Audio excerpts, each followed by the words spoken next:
يا ربي بالمصطفى بلغ مقاصدنا واغفر لنا ما مضى يا واسع الكرم يا ربي بالمصطفى بلغ مقاصدنا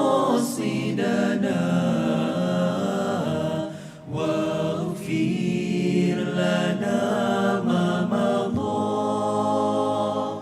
يا واسع الكرم آمين تذكر جيراني بذي سلامي مزاج دم أنجرا بمقلة بدمي يا ربي بالمصطفى بلغ مقاصدنا واغفر لنا ما مضى يا واسع الكرم واغفر لنا ما مضى يا واسع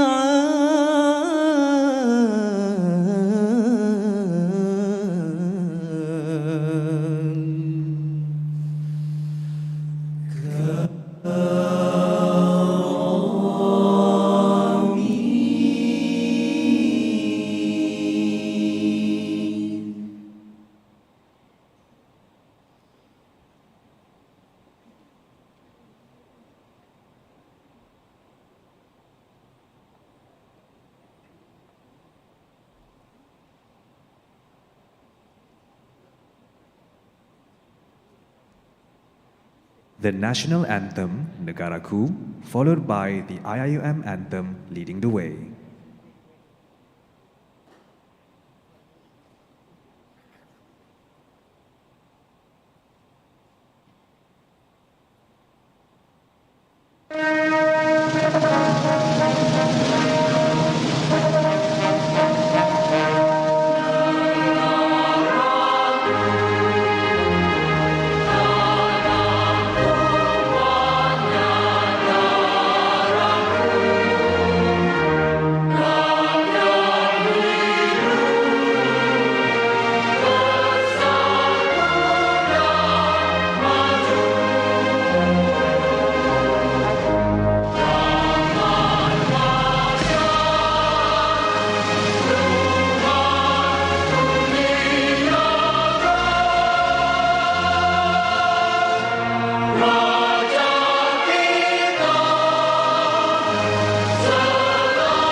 future. Share the wisdom to the spirit of Islam. Revelation and reason. We shall excel, we shall prevail. Merging faith and knowledge, we, the Khalifa, we will fulfill the Amana. Together we make the world a better place. Forever expand the culture of Iqra. IUM is to realize the meaning of Ramadan lil Alamin. Together we make the world a better place. Forever expand the culture of Iqra. IUM is to realize the meaning of mercy to all worlds, for all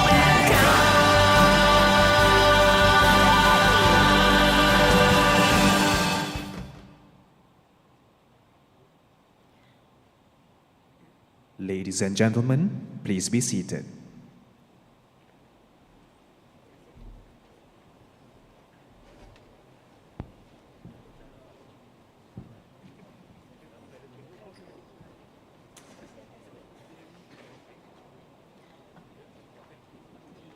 His Excellency Dr. Abe Shinzo, former Prime Minister of Japan and Special Envoy of the Prime Minister of Japan, Honorable Datuk Dr. Muhammad Daud Bakar, President of the International Islamic University Malaysia, Honorable Professor Emeritus Tan Sri Datuk Zulkifli Abdul Razak, Rector of IIUM, Excellencies and Honorable of IIUM Board of Governors, Honorable Members of the Japan Delegation and distinguished guests, Honorable Datuk Dr. Ahmad Faisal Perdaus, President of Malaysia Medical Relief Society, Mercy Malaysia, respected University Management Committee and Senate members, parents and graduates of the 36th IIUM Convocation Ceremony, members of the media, ladies and gentlemen. Assalamualaikum warahmatullahi ta'ala wabarakatuh and a very good morning.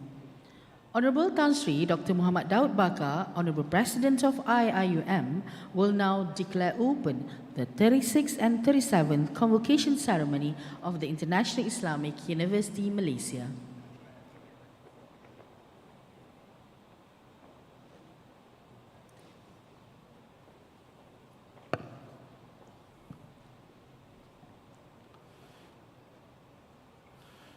Assalamualaikum warahmatullahi wabarakatuh. Bismillahirrahmanirrahim. I hereby declare open the 36th and 37th Convocation Ceremony of the International Islamic University Malaysia for the conferment of degrees.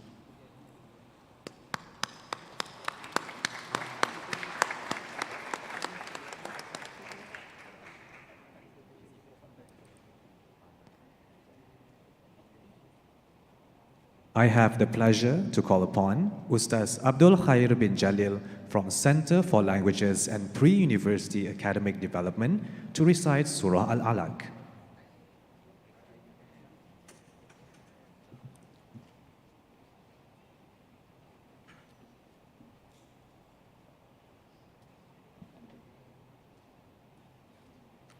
السلام عليكم ورحمة الله وبركاته.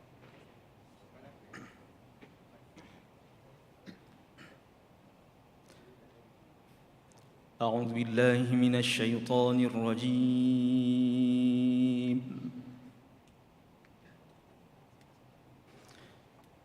بسم الله الرحمن الرحيم.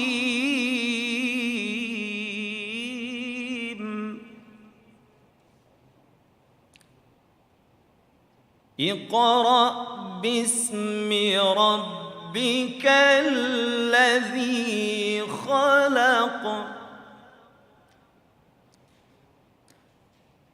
خلق الإنسان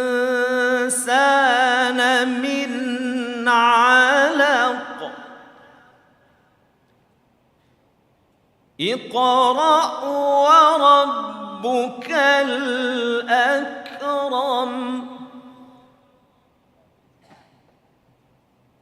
الذي علم بالقلم علم الإنسان ما لم يعلم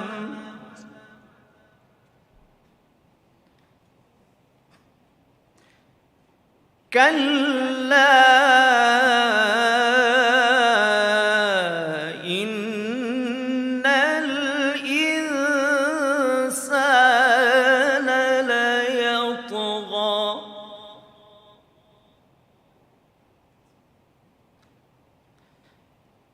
أن رآه استغنى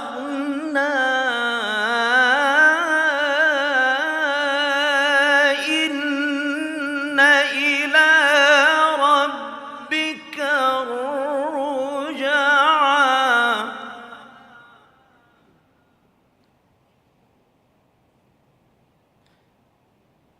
أرأيت الذي ينهى عبدا إذا صلى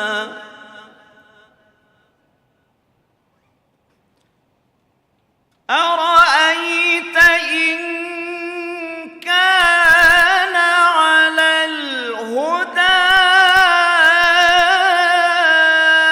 أو أمر بالتقوى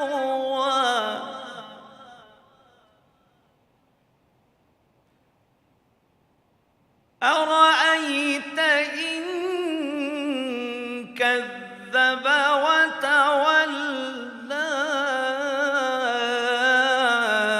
ألم يعلم بأن الله يرى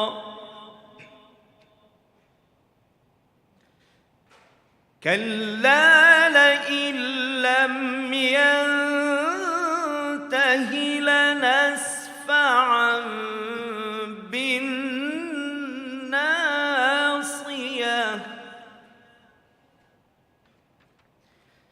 ناصية كاذبة خاطئة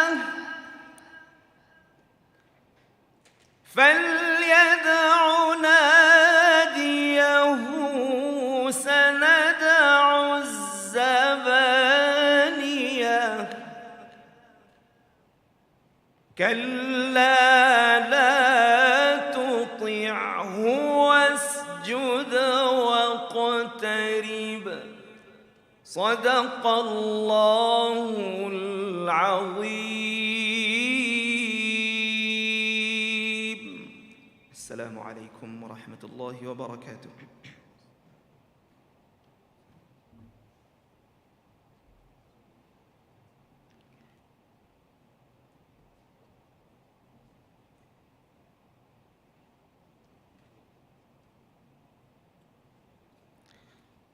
The convocation address by the Honorable Tan Sri Dr. Muhammad Daud Bakar, President of the International Islamic University, Malaysia.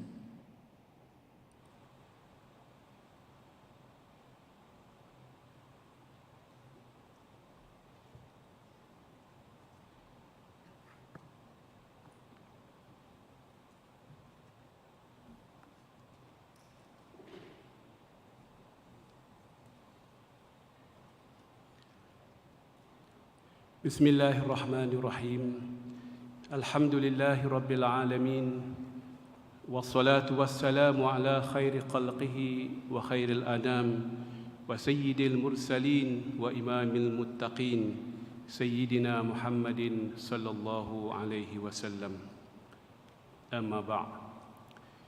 His Excellency Dr. Abe Shinzo, former Prime Minister of Japan and Special Envoy of the Prime Minister of Japan, Honorable Professor Emeritus Tan Sri Datuk Zulkifli Abdul Razak, Rector of IIUM, Excellencies and Honorable IIUM Board of Governors, Honorable members of the Japan delegation and distinguished guests, Honorable Datuk Dr. Ahmad Faizal Firdaus, President of Malaysia Medical Relief Society, Mercy Malaysia, respected University Management Committee and Senate members, parents and graduands of the 36th Iium Convocation ceremony, members of the media, ladies and gentlemen, Assalamu alaikum wa rahmatullahi wa barakatuh, and a very good morning.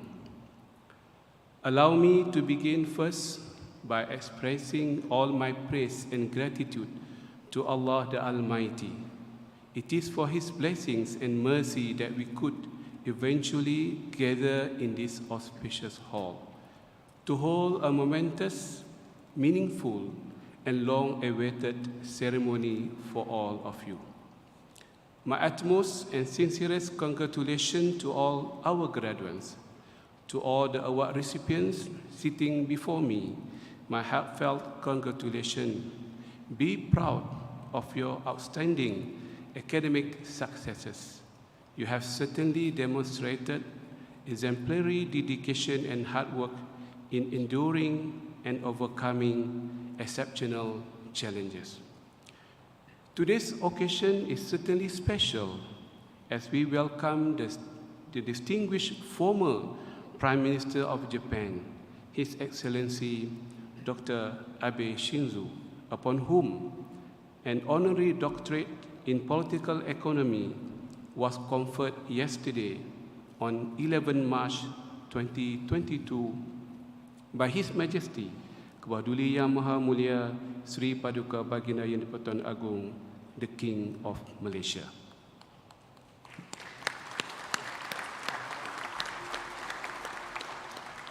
His Excellency Dr. Abe is indeed a luminary whose profound expertise and accomplishment in transforming the society are truly admirable. Essentially, His Excellency Dr. Abe is the man of ideation, dream, foresight, and action combined together. We look forward to having more strategic relationship with the government of Japan, with the private sector of Japan, and with the universities of Japan vis-a-vis our beloved nation, and in particular, our own university. We are honored to have with us Yang Berbahagia Dr. Ahmad Faizal Muhammad Firdaus, President of Malaysian Medical Relief Society, or better known as Mercy Malaysia, to receive Ibn Khaldun Merit Award for Global Social Transformation, awarded to Mercy Malaysia for their endless and remarkable contribution in advocating humanity. On this auspicious day, we, the fraternity of the International Islamic University Malaysia, would like to congratulate His Excellency Dr. Abe Shinzo and Mercy Malaysia by bringing the narrative of intensity and problem-solving mindset close to our intellectual forte to inspire all of us, both the staff and students, to deeply understand and appreciate the meaning of selflessness to contribute to the community. Ladies and gentlemen, the 36th Iium Convocation is truly a special milestone. I came to know that this is the first graduation ceremony since the onset of COVID-19. I don't think in early 2020, any of the students would have ever thought that they would be graduating in these abnormal circumstances. But the present situation gives us two very important insights and lessons about life.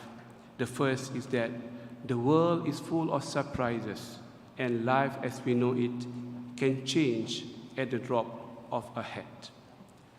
Looking at the audience present today, it is not difficult for us to appreciate the second phenomenon more than the first. I realize that even though situation can change unexpectedly, people are strong enough to rise above them. In verse 286 of Surah Al-Baqarah, Allah the Almighty assures us that He does not burden a person with something more than he can bear. We are faring much better with the pandemics than we did when the pandemic first hit. Alhamdulillah, we have adjusted our life to live with the new circumstances and variables. In fact, the pandemics led to many new discoveries being made in the workplace, at home, and at institutions of learning that has led to nimbleness, personality, and subsequently innovative approaches and measures. I'm sure that the journey of our graduates at IUM has been a memorable one. In this little campus of ours, we have always strived to maintain the true essence and ambience of the Ummah, namely the nation of faith.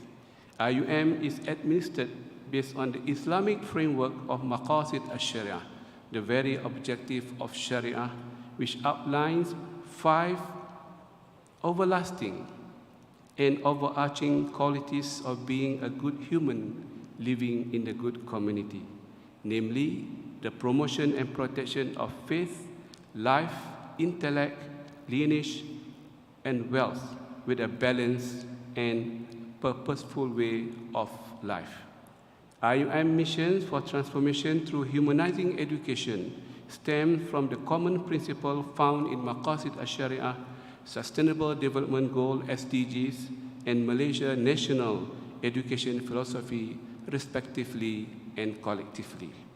The university encourages the culture of working together toward the same goal, regardless of race, gender, and nationality. The university serves as a platform for Muslims around the world to share the benefits of amazing Islam, actualizing the principle of Rahmatul lil Alameen, which literally means mercy to all beings. You are and will continue to be the embodiment of this philosophy and purpose of education that IIUM hold. To the people that you meet, interact, and work with, you are IIUM, and IUM is you. And that puts a challenge which is much greater than what you have gone through in 4 years at IUM. I urge our graduates to stand up to the challenges as an act of amanah and ibadah. Let me assure you that in this never-ending challenge to make the planet of ours a better place for everyone to live, we are with you. In this mission, we are together. Yes, come back to us, your alma mater, with ideas, suggestions, and insights for cooperation and working together no matter where and who you are. Finally, I would like to congratulate all of you on your success and pray that this success of yours becomes the foundation of greater successes to come. Congratulations to your families, friends, and all those around you too for their support, contribution, care, and love, that you have reached a higher pedestal. I also thank IIUM academic and administrative staff under the great leadership of Yang Berbahagia Tan Sri Rector for your relentless efforts for this university. Equally, it is my duty to thank all members of Board of Governors for their collective wisdom and leadership. May Allah reward all our students, their parents, staff, and members of Board of Governors for your commitment and contribution for the Ummah and the humanity. Kepada ibu bapa, para graduan yang saya muliakan, izinkan saya mewakili semua graduan yang berada dalam Dewan Yang Mulia ini bagi mengungkapkan ucapan terima kasih yang tidak dapat diungkap dengan apa sahaja perkataan atas kasih sayang, doa dan pengorbanan anda kepada anak-anak kalian yang sudah berjaya dengan cemerlang. Berkat kesabaran, harapan, tangisan air mata dan doa anda semua, anak-anak anda telah berjaya menggenggam segulung ijazah. Kepada anak-anak graduan, rendahkan sayap anda semua serendah yang mungkin kepada ibu bapa anda seperti disarankan oleh Al-Quranul Karim, wakhfiz lahuma janahal zulli minar rahmah. Rendahkan sayap kemuliaan kepada kedua ibu bapa dengan perasaan rahmah dan belas kasihan. Manusia yang melupai ibu bapa mereka adalah manusia yang melupai asal usul mereka sendiri, seperti yang diungkapkan oleh Nelson Mandela, mantan Presiden Afrika Selatan. Awaddu an u'abbir an taqdiri wa syukri li jami' muwazzafi al-Jami'atil Islamiyatil Alamiyah, mudiran wa ustazan wa muwazzafan ala juhudikum al-fa'alah fi sina'atil jil wa syabab alladhi nahnu bisadadihi الاحتفال بنجاحهم وفوزهم وتوفقهم في دراستهم العلمية وفي أنشطتهم الاجتماعية المختلفة والمؤثرة على الساحة. Esteemed guests and beloved graduands, before I end my speech, I would like to conclude by looking back into history of education. Upon the migration of the early generation of Muslims under the leadership of Prophet Muhammad sallallahu alaihi wasallam to Medina from the oppressed city of Mecca, they have immediately institutionalized the pillars of a new state. They have underscored the cardinal function and raison d'être of religion through mosques, the social unity through brotherhood pact, and the heartbeat of economic development and sustainability through free land ownership policy for cultivators and new market creation. They have also made education open to all. For the lack of better word, they have democratized the access to education to all, men and women, boys and girls, poor and rich, slave and free men. The mosque has become the center of gravity then.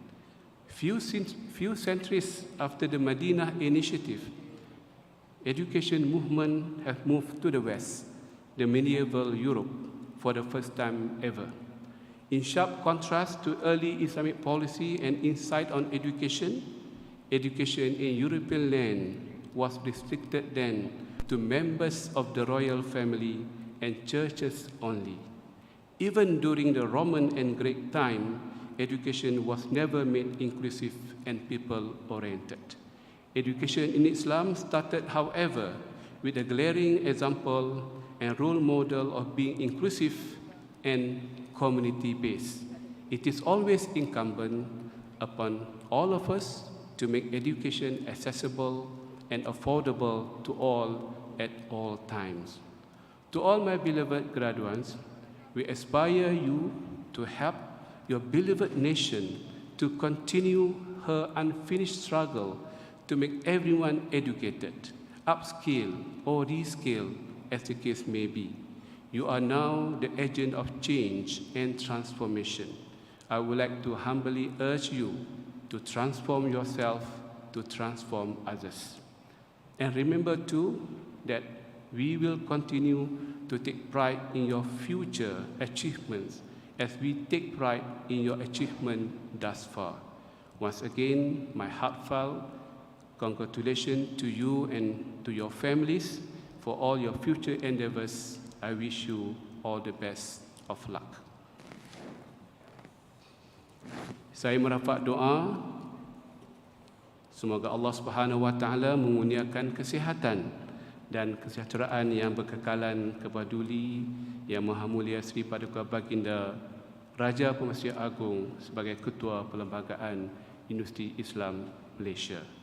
Allahumma hdi wa barik li jalalatil malikah. Baduli Yang Maha Mulia Sri Paduka Baginda Raja Pemerhati Agong Tuanku Hajah Azizah Aminah Maimunah Iskandariah binti almarhum Al-Mutawakkil 'ala Allah Sultan Iskandar Al-Hajj fi amaliha wazidha barakatan wa khaira اللهم اجعل جمعنا هذا جمعا مرحوما وتفرقنا من بعده تفرقا معصوما ولا تجعل فينا شقيا ولا محروما اللهم تقبل منا وأحسن عاقبتنا في الأمور كلها إنك نعم المولى ونعم الوكيل وصلى الله على سيدنا وحبيبنا محمد وآخر دعوانا الحمد لله رب العالمين. Distinguished guests and graduands, by the authority vested in me as the President of the International Islamic University, I hereby confer on the graduands the degrees as listed in the 36th and 37th Convocation souvenir books. Thank you. Wabillahi taufiq hidayah. Wassalamu alaikum warahmatullahi wabarakatuh.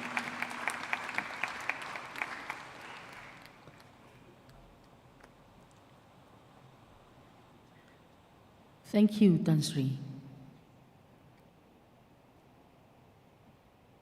Multimedia presentation on Malaysian Medical Relief Society, Mercy Malaysia, the recipient of Ibn Khaldun Merit Award for Global Social Transformation.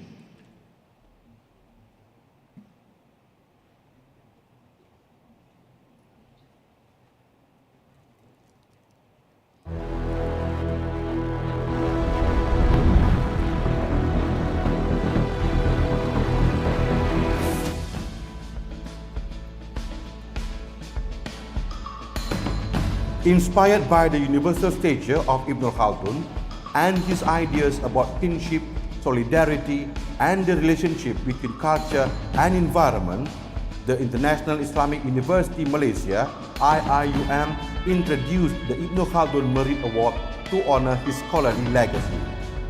This award is intended to highlight the value of organizations within the community and to promote its achievements as positive role models for both the government and non-governmental organizations in delivering community service. The recipient of Ibn Khaldun Merit Award 2022 is the Malaysian Medical Relief Society Malaysia, or MERSI.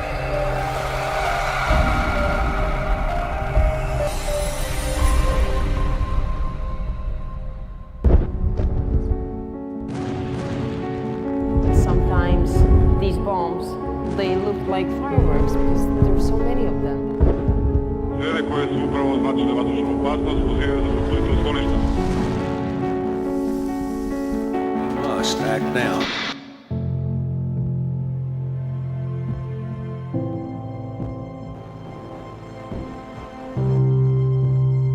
It was a very simple story in the beginning.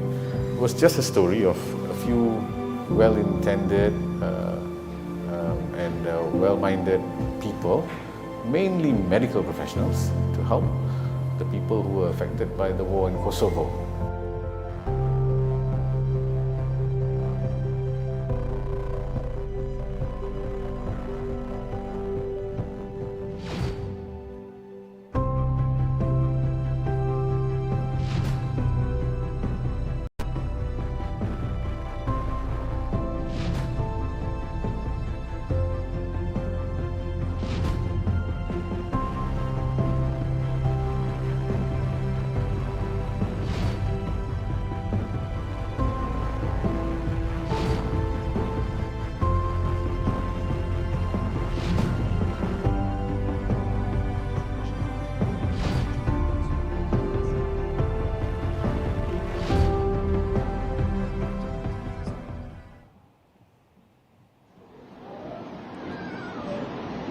That wave is a good 15, 20 feet tall. Easy.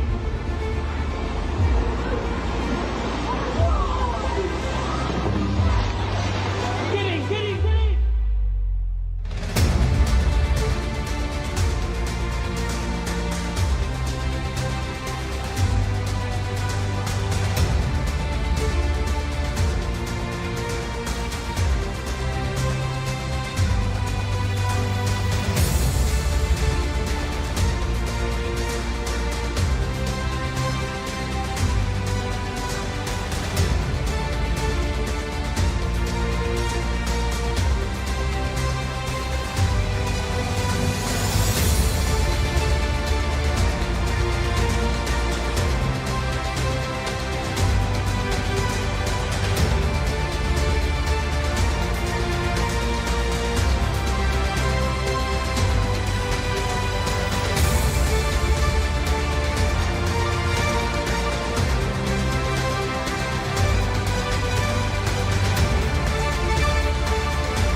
So the combination of both these values, the yearning to serve and the excellence, can also be translated into the amalgamation, if you like, of the spirit of volunteerism together with professionalism. Mercy Malaysia is unique in a way because we have both.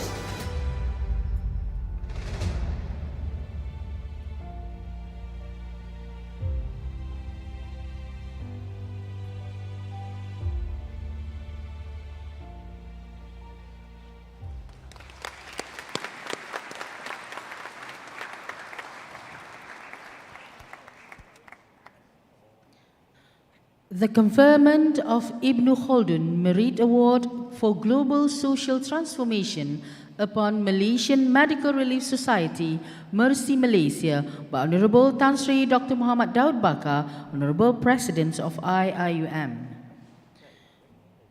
Honorable Datuk Dr. Ahmad Faizal Perdaus, President of Mercy Malaysia, is now invited to receive the award on behalf of Mercy Malaysia.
Honorable Datuk Dr. Ahmad Faizal Perdaus, President of Mercy Malaysia, is now invited to deliver the acceptance speech.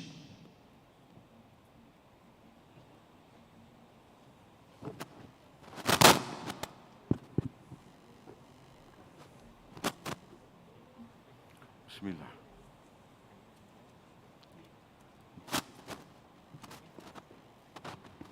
Bismillahirrahmanirrahim.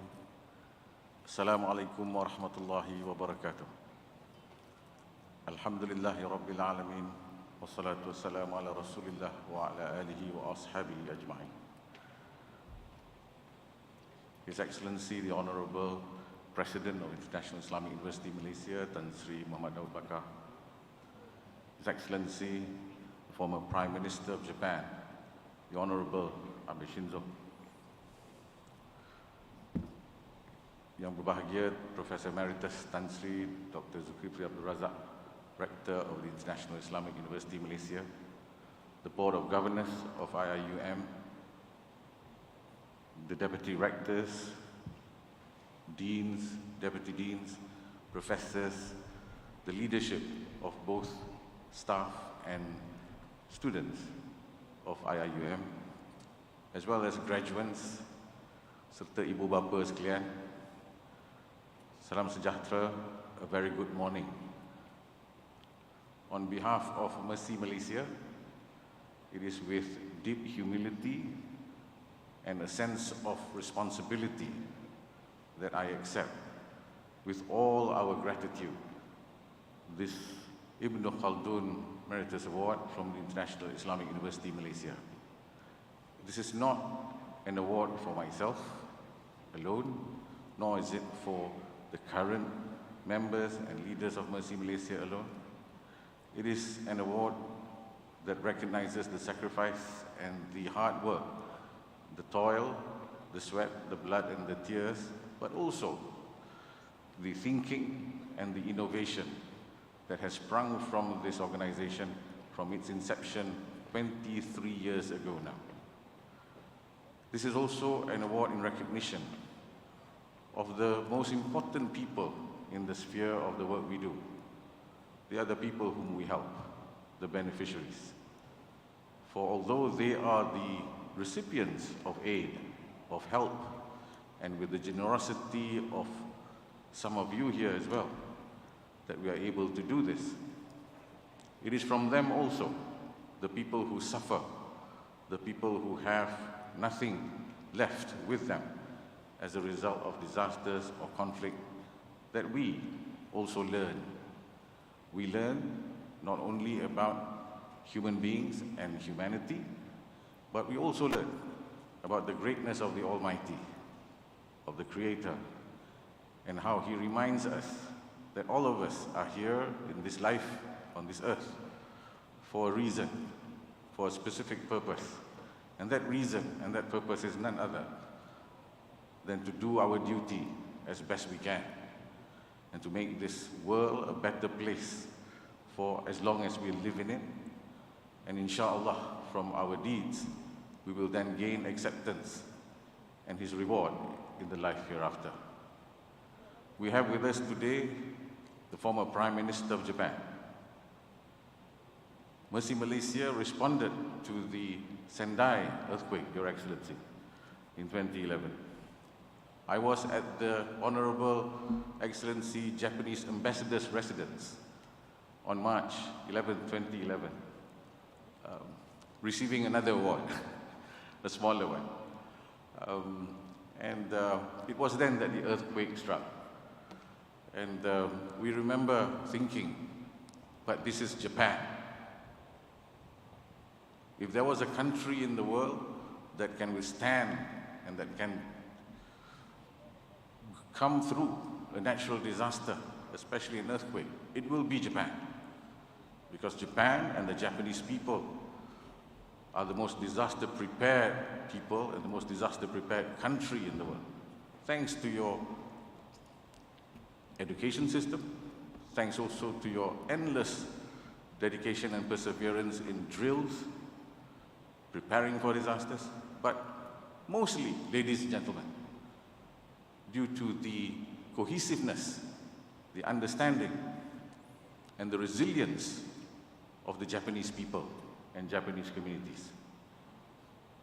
If that earthquake and tsunami had occurred in any other country, the casualties would have been at least 4 to 5 times more.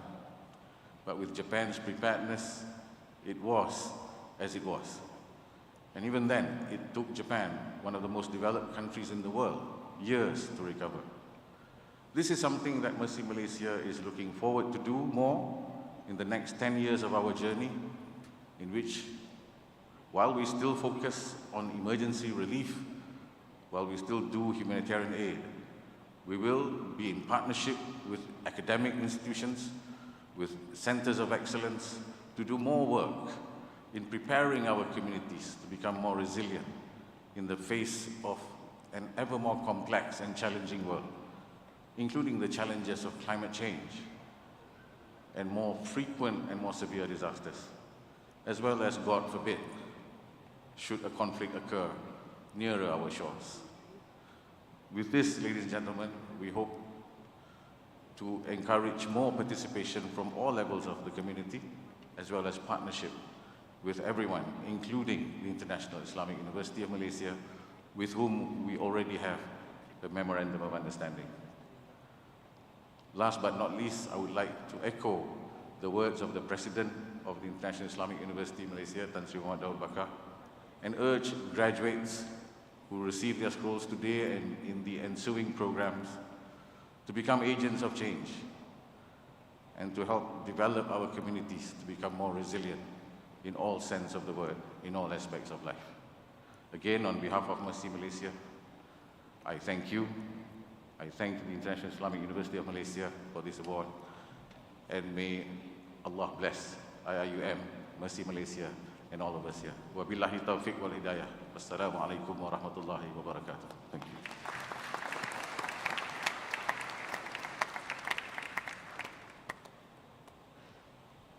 Thank you, Honorable Dato'.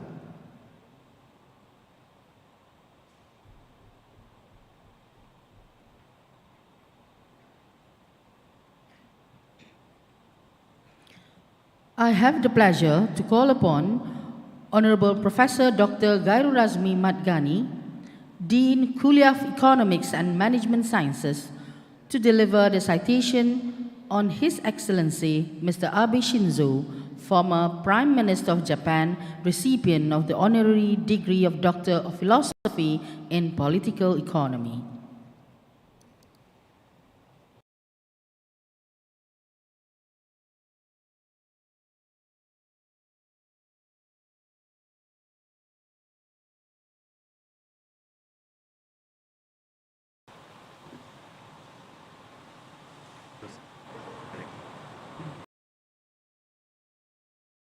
Bismillahirrahmanirrahim. His Excellency Dr. Abe Shinzo, former Prime Minister of Japan and Special Envoy of the Prime Minister of Japan, Honorable Tan Sri Dr. Muhammad Daud Bakar, Honorable Professor Emeritus Tan Sri Datuk Zulkifli Abdul Razak, Excellencies and Honorable IIUM Board of Governors, Honorable members of the Japan delegation and distinguished guests, Honorable Dr. Ahmad Faizal Firdaus, President of Malaysia Medical Relief Society, Mercy Malaysia, respected University Management Committee and Senate members, parents and graduates of the 36th Iium Convocation ceremony, members of the media, ladies and gentlemen, Assalamualaikum warahmatullahi wabarakatuh. It is an honor for me to introduce His Excellency Dr. Abe Shinzo. His Excellency, former Prime Minister Dr. Abe Shinzo, needs a little introduction as one of the most prominent world leaders. He was the Prime Minister of Japan twice. His first term from 2006 to 2007, and the second from 2012 to 2020. His Excellency Dr. Abe Shinzo is the Japan's longest-serving Prime Minister, as testimony to his extraordinary achievement during both his tenure as Japan's head of state. His Excellency Dr. Abe was born on September 21, 1954, to a politically prominent family in Tokyo, while Abe Shintaro, His Excellency's father, served as Japan Foreign Minister from 1982 until 1986. His mother, Yoko Kishi, is the daughter of Nobusuke Kishi, a former Prime Minister of Japan. His Excellency's schooling was in Seike, where he graduated with a bachelor's degree in public administration from Seike University in 1977. He would later further his studies in public policy in the United States at the School of Public Policy, University of Southern California. So that's where I'm related with Mr. Abe, because I'm also alumni of University of Southern California. Okay? Upon returning to Japan in 1979, His Excellency Dr. Abe Shinzo joined Kobe Steel Limited. His political career took off soon after, when he became active in the Liberal Democratic Party and took formal office in 1982 as Secretary to Japan's then Foreign Prime Minister Abe Shintaro, his father. His political experience would expand to include other key appointments, including as an executive assistant to the Minister of Foreign Affairs, private secretary to the chairperson of the Liberal Democratic Party General Council, and private secretary to the LDP Secretary General. In 1993, His Excellency Dr. Abe Shinzo won a seat in the lower house of the parliament, followed by a series of key government posts, including his 2003 appointment as LDP Secretary General, that would propel him to become Japan's youngest ever Prime Minister in 2006. In his first term, of the greatest achievement as Prime Minister was his ability to re-establish Japan's international image and status as a trustworthy global economic and political powerhouse by simultaneously strengthening its strategic ties with the United States and pursuing a more assertive stance that establishes Japan as a sovereign nation with the right to defend and distinguish itself. On the domestic front, he focused on improving Japan's pension and health insurance system. His Excellency Dr. Abe Shinzo began his second term in 2012 through the LDP landslide victory in the election and received an overwhelming support to become the Prime Minister again. However, His Excellency assumed the Prime Minister office during one of the worst, if not the worst period of Japanese economic stagnation, presided over by the 6 different Prime Ministers in just 6 years.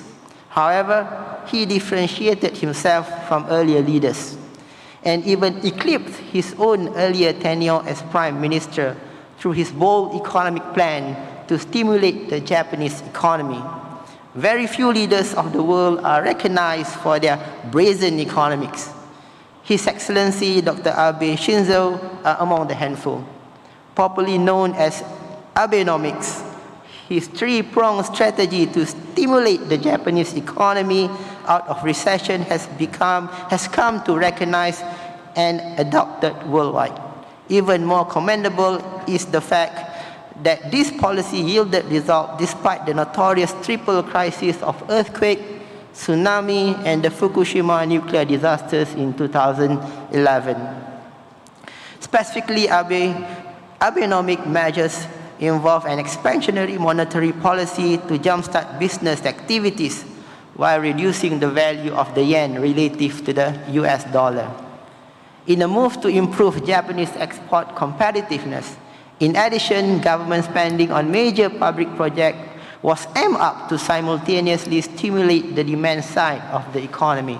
Overall, against all odds, Abenomics has been successful in reflating the Japanese economy towards positive growth trend.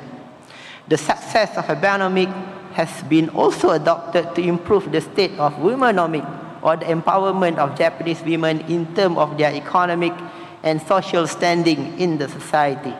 In addition to Abenomics, His Excellency Dr. Abe Shinzo pursued a free trade stance through the Japan-EU Economic Partnership Agreement and the Comprehensive and Progressive Agreement for Trans-Pacific Partnership.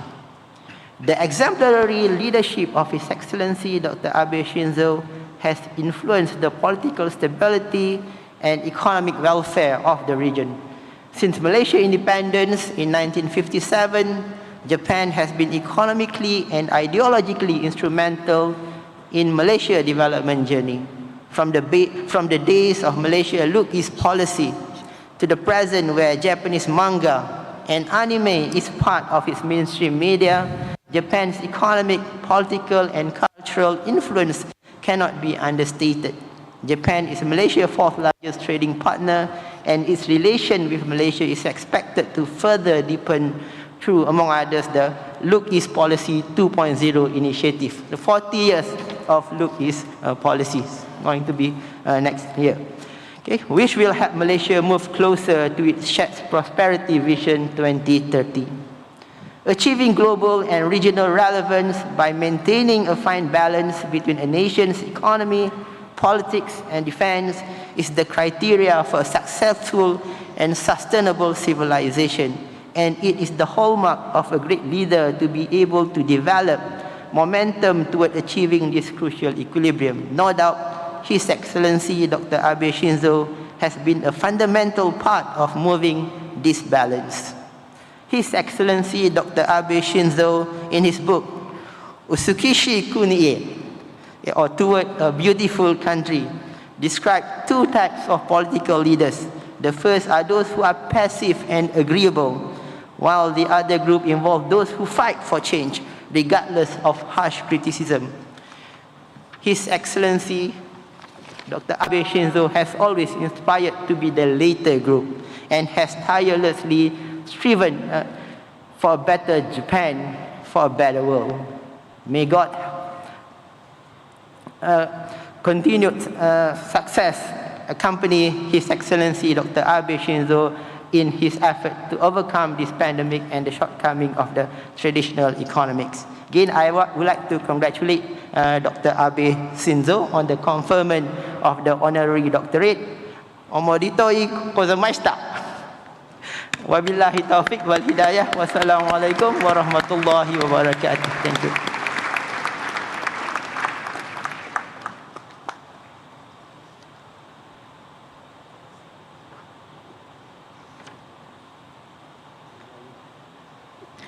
Thank you, Professor. Ladies and gentlemen, the university is honored to have conferred the honorary degree of Doctor of Philosophy in Political Economy upon His Excellency Dr. Abe Shinzo, the former Prime Minister of Japan. His Excellency Dr. Abe Shinzo is now invited to deliver his lecture as part of the ISTAC World Professional Lecture, IWPL. The title of his lecture is commemorating the 40th anniversary of the Look East policy.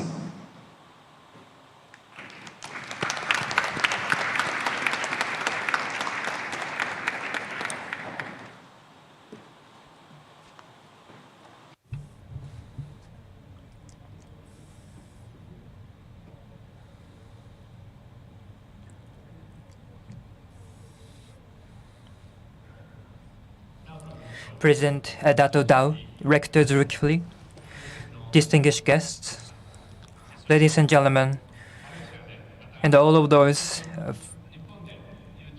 who are watching on YouTube here in Malaysia and in Japan. Salam Sujatullah. Good morning. I am Abe Shinzo.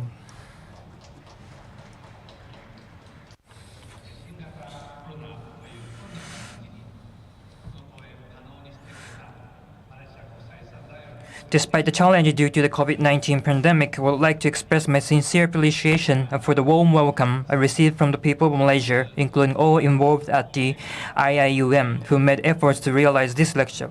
Yesterday, I received an honorary doctorate degree from His Majesty King Abdullah. It was a great honor for me, and I would like to take this opportunity to express my sincere gratitude. This may be out of blue, but let me start by asking 3 questions, as we have some students joining us today. Question 1. Looking back to 65 years ago, in 1957, the then Prime Minister of Japan made the first official visit to Malaysia immediately after its independence. Do you know the name of the Prime Minister? The answer is Kishinobusuke, my grandfather. He was the first foreign leader that Malaysia hosted after the independence. During the meeting with Prime Minister Tun Abdul Rahman, the first of Malaysia's independence, the 2 leaders held a future-oriented discussion on trade and economic cooperation. Thus began the close economic relations between Japan and Malaysia that have been carried through to the present. Next, question number 2. Who was appointed as Japan's Minister for Foreign Affairs in 1982, the year when the Look East policy began? The answer is Abe Shintaro, my father. When Prime Minister Mahathir visited Japan back in 1983,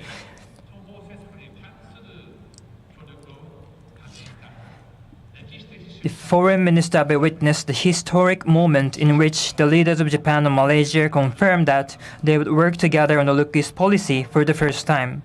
My father served as the Minister for Foreign Affairs for approximately 4 years until 1986 and worked to build the foundation for a new Japan-Malaysia relationship at the dawn of the Look East policy. Lastly, question number 3. Do you have any idea about Japan's Prime Minister if he visited Malaysia in 2007, when the 2 countries celebrated the 25th anniversary of the Look East policy, as well as the 50th anniversary of the establishment of Japan-Malaysia diplomatic relations? If you're quick with it, you might have guessed the answer, even before I finish this question. The Prime Minister was me, Abe Shinzo. Thank you very much.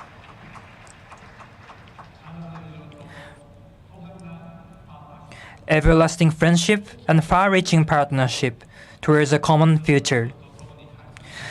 This is the title of the joint statement Prime Minister Abdullah and I announced together. The elements enshrined in the statement, including our support for the Look East policy, the establishment of Malaysia-Japan International Institute of Technology or MJIIT, cooperation for maritime safety, and contribution to peace in Mindanao, have all been put into action in a steady manner, building a common future. This year is a milestone year for Japan and Malaysia, marking the 40th anniversary of the Look East policy, as well as the 65th anniversary of the establishment of the diplomatic relation of the two countries.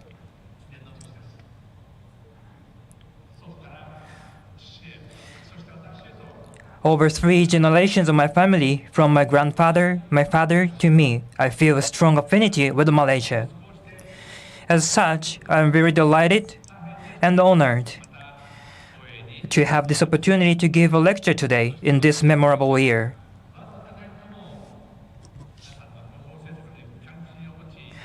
I sincerely hope that today's lecture will deepen your interest in the Look East policy, as well as Japan and its value, and then motivate you to look East and look Japan. It will be more than I can dream of. Let's begin with our main subject, the Look East policy. On December 15, 1981, then Prime Minister Mahathir assembled Malaysia's ambassadors stationed around the world and said, "Let's look East."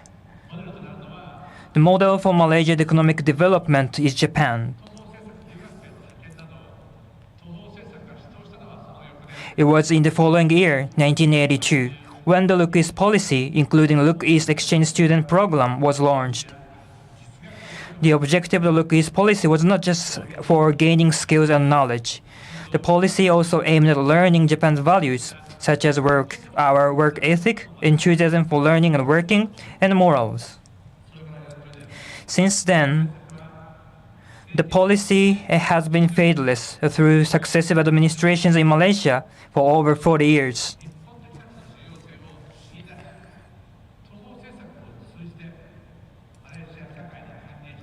Now I'd like to draw your attention to a distinguished person who grasped the importance of Japanese values and brought them back to the Malaysian society through the Look East policy.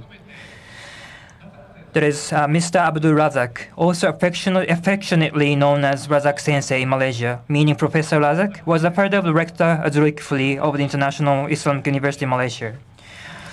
Razak Sensei, as a Southeast Asian special exchange student, he came to Japan to study during the Second World War.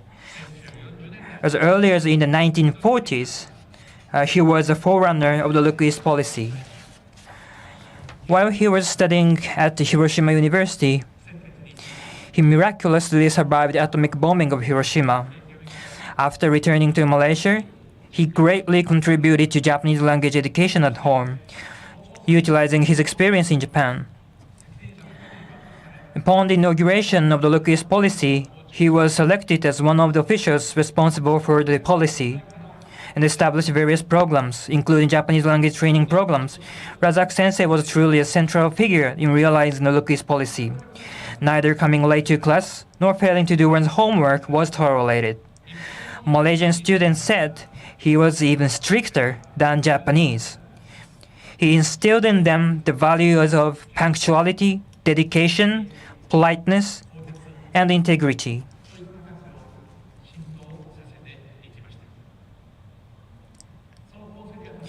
In praise of those achievements, the government of Japan awarded Razak Sensei the Order of the Sacred Treasure in 1983, and Hiroshima University conferred on him an honorary doctorate degree in 2013.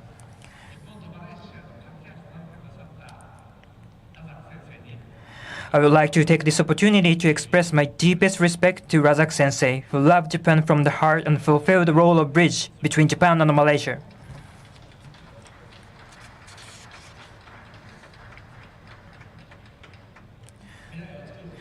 I believe that creating future always starts with education in anywhere and in any countries around the globe. On certain occasions, looking abroad is also important in education.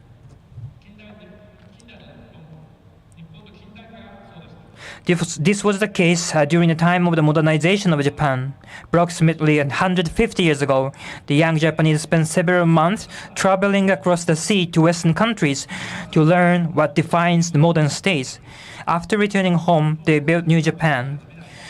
To create the future of Malaysia, the Look East policy turned its eyes toward Japan.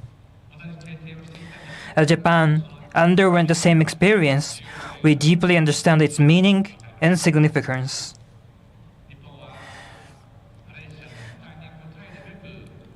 Japan has been advancing cooperation in numerous ways to help Malaysia pursue its ambitions.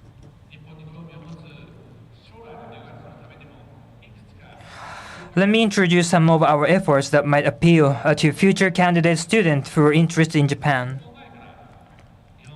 In order to fully leverage the utility of studying in Japan, acquiring basic knowledge about Japan and the Japanese language before the departure from Malaysia is critical.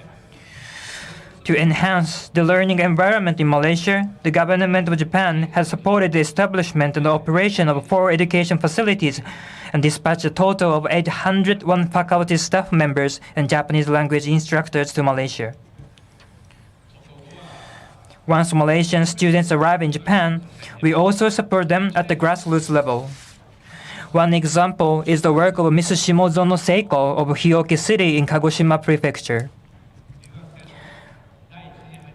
Ever since the first group of the Look East exchange programs arrived in Japan, Ms. Shimozono has been taking care of Malaysian students as if she were their mother. She looked after hundreds of students up to now. Her activities led Hioki City to become a sister city of Subanjaya City. Ms. Shimozono, I would like to take this opportunity to express my deepest respect to you.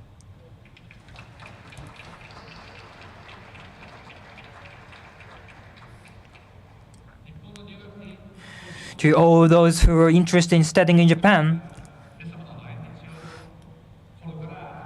please remember that the people of Japan will warmly welcome you with deepest affection. On top of that, the Look East policy is not limited to student exchange programs. JICA, or the Japan International Cooperation Agency, has invited many Malaysians to Japan to undergo diverse training programs in line with Malaysia's current needs, including the fields of health and medical care, natural resources and energy, as well as urban and regional development.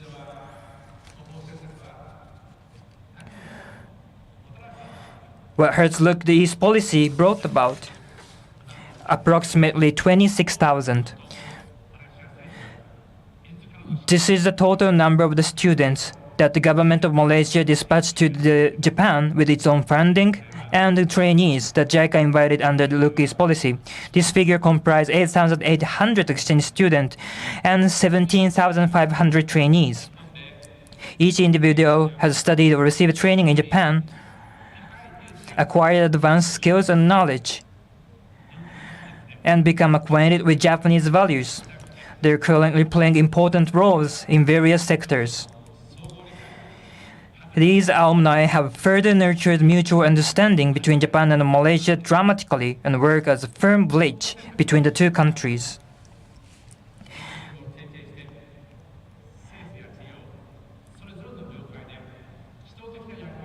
Indeed, the number of people who have studied or gone through training in Japan before taking on a leading role in the public and private sectors in Malaysia is too numerous to count. In fact, I heard that almost half of the 32 Secretary Generals of Malaysia's ministries experienced studying or training in Japan. In Malaysia, the Conference of Secretary Generals might be conducted even in Japanese.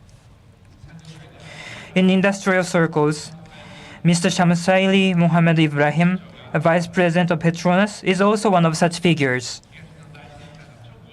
Right after the Great East Japan earthquake in 2011, when LNG supplies ran short in Japan, Petronas quickly supplied affected areas with LNG. A friend in need is a friend indeed. Taking this opportunity, I would like to express my sincere gratitude to all those at Petronas and to Vice President Shamsaidi.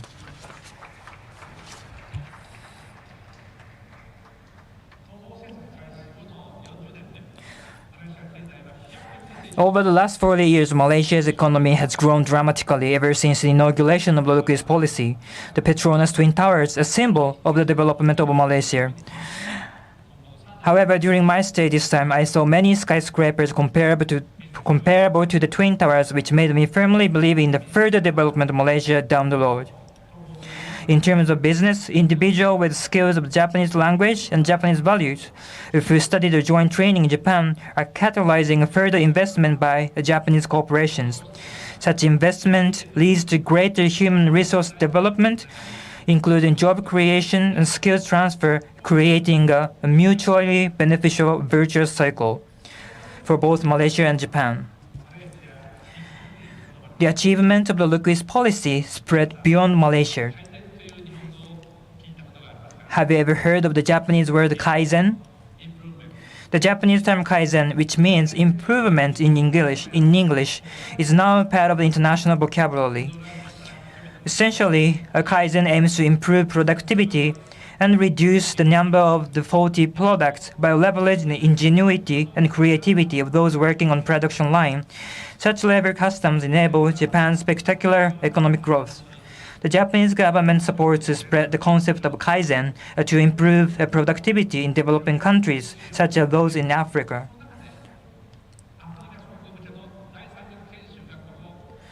Probably, if you are aware of this, but third country training for African countries is also taking place here in Malaysia. This is truly because Kaizen practices are firmly established here in Malaysia through the Look-East policy and the advancement of Japanese enterprises into Malaysia. The people-to-people exchanges and the ties between Japan and Malaysia in various levels are the fruit which the Look-East policy has been cultivating for well over 40 years. Next, I would like to share with you my thoughts on the future of the Look-East policy and the way forward for the Japan-Malaysia relations anchored by this policy. First of all, I pledge that Japan, as a running mate, will continue to give full support to the Look-East policy.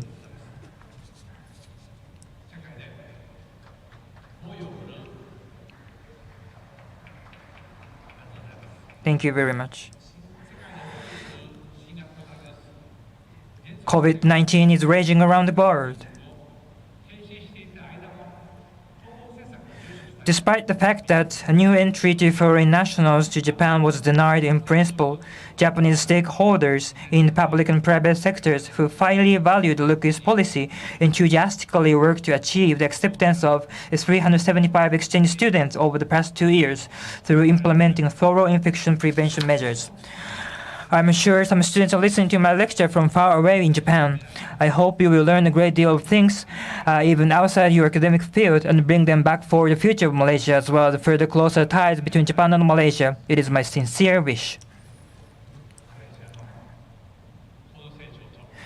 Thanks to the high growth of Malaysia, as well as the deepening of expansion of the bilateral relations, the Look-East policy entered a new phase in 2012, taking opportunity of its 30th anniversary. The government of Malaysia announced the Look-East policy 2.0, which focused on cooperation in the following 3 areas: advanced technology in such fields as agrotechnology, the automobile industry, disaster risk reduction, and environment. Second, creative industries and service industries, including education. And third, organization management skills such as business solution and leadership. Upon the request of the then Prime Minister Najib, Japan accelerated the acceptance of trainees in these fields. It is natural to adapt the fields of focus to the changes in the times. The Look-East policy and Japan's cooperation policy need to respond flexibly to such changes. I would like to express my hope that cooperation under this Mayor-Sabri administration will also develop to a further extent. Of course, there is no guarantee that everyone who wants to study in Japan will be able to grab such an opportunity. To satisfy the needs of such individuals, the Malaysia-Japan International Institute of Technology, or MJIIT, which was established in 2011, offers a Japanese-style engineering education.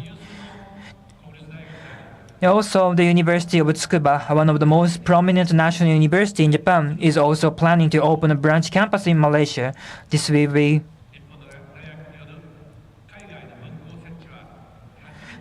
the first case for the Japanese university to open a branch campus overseas. It will be in Malaysia, where the first ever Japanese university's branch campus will be established. This is the very embodiment of a cooperation and trusted relationship between the two countries underpinned by the Look-East policy. In collaboration with the Look-East policy, the MJRIT and the branch campus of the University of Tsukuba will develop human resources who will lead the future of Malaysia. Furthermore, these universities as a foundation for knowledge and exchange based on mutual understanding, in the same way as the IIUM, will create new values through attracting international students from all over the world. In Malaysia, diverse culture and ethnicities coexist peacefully. I ardently hope that MJIAT and the branch campus of the University of Tsukuba will be a place of learning that symbolizes such diversity. From a global perspective, there are a multitude of issues worldwide, including global challenge of the COVID pandemic and climate change, actions threatening universal values such as the rule of law, freedom, democracy, and human rights, as well as increasing severe security environment in the region.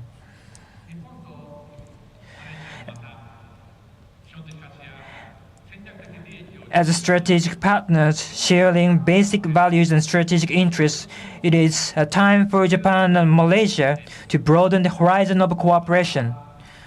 First and foremost, tackling the COVID-19 pandemic is urgent.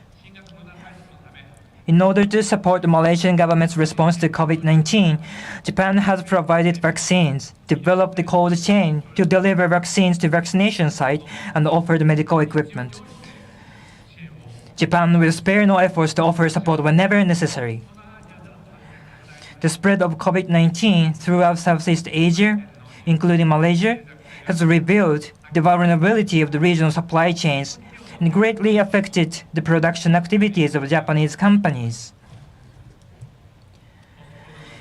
In view of the post-COVID era, we would like to create a resilient economy together with Malaysia.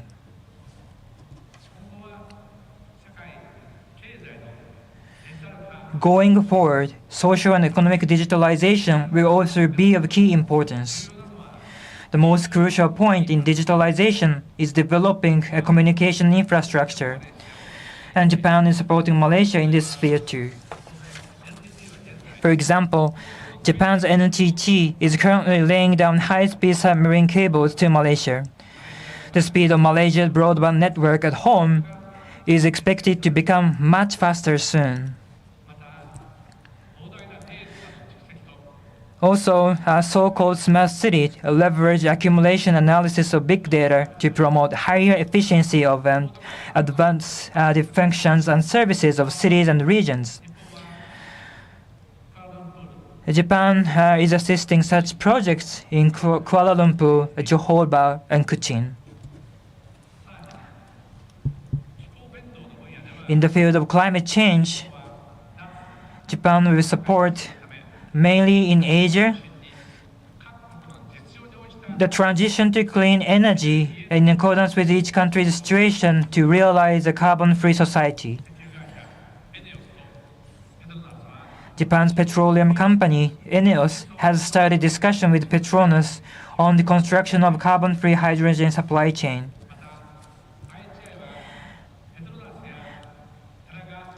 IHI is also coordinating with Petronas and Tenaga Nasional to assess the feasibility of introducing technology for mixed combustion with ammonia at coal-fired thermal power plants in Malaysia.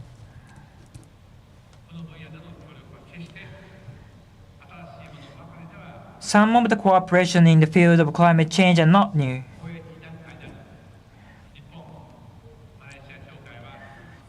The Japan-Malaysia Association, one of the Japanese public service group, has worked closely with the state government, local universities, and local residents, mainly in Sarawak State, to to regenerate the tropical rainforest since 1995 by planting trees. These activities have resulted in the planting of a total of 750,000 trees. I heard that these initiatives have gained tremendous levels of trust from local residents who say you are the only ones who don't cut down trees after planting them. Building upon what I mentioned, I am confident that Japan and Malaysia can work together to tackle a range of issues according to the demands of the day. To that end,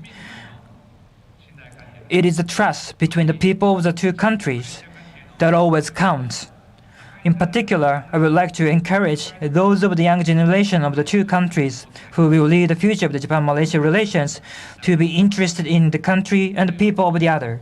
Such interest can start from anything like sports. As for badminton, hailed as national sport in Malaysia, I'm aware that the Japanese player Momota Kento is very popular in Malaysia. Alternatively, you might be interested in Japanese comics or manga, which gains excellent population worldwide. When live spectacle Naruto, a theatrical production based on popular manga, came to Malaysia in 2016, tickets were immediately sold out, and the theater was full house.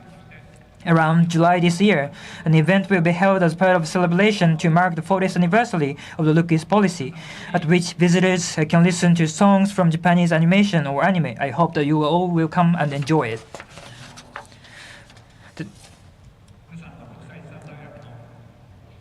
The Pago campus of the IIUM has a Japanese language study facility called the Razak Room, named after Razak Sensei. It opened in 2019, supported by the Japanese government. With assistance from the Japan-Malaysia Association as well as its member companies, this facility houses many Japan-related books, including manga. It also has the complete series of the internationally popular anime series Demon Slayer or Kimetsu no Yaiba, which was released last year in Malaysia. I recommend you drop in at the Razak Room next time you go to the Pago campus. The 21st century has long been dubbed as the Asian century. Nobody now doubts that Asia is the driving force of the world economy. Japan has built amicable relations with countries in the region. With ASEAN, Japan has closely worked together since its foundation and offered various forms of support for community building efforts. In recent years, however, the security situation in the region is becoming increasingly severe. Japan and Malaysia are both democratic nations, trading nations, and maritime nations. What made the development of both countries possible is nothing other than the free and open international economic system and maritime order based on the rule of law. I am convinced that reinforcing such an order will bring about regional peace and prosperity. With this recognition, Japan has taken a lead in the CPTPP and RCEP negotiations. Following the enactment of the CPTPP in 2018, RCEP also entered into force on January 1st this year. It is my understanding that RCEP will also become effective in relation to Malaysia soon, following its ratification in the middle of January. Furthermore, I am aware that Malaysia has been undertaking efforts toward the early conclusion of CPTPP. Let the two of us protect and further enhance the free and fair regional economic order. To ensure the free and fair trade and regional development, it is essential that oceans which convey people, goods, capital, and wisdom remain free, open, and governed by the rules.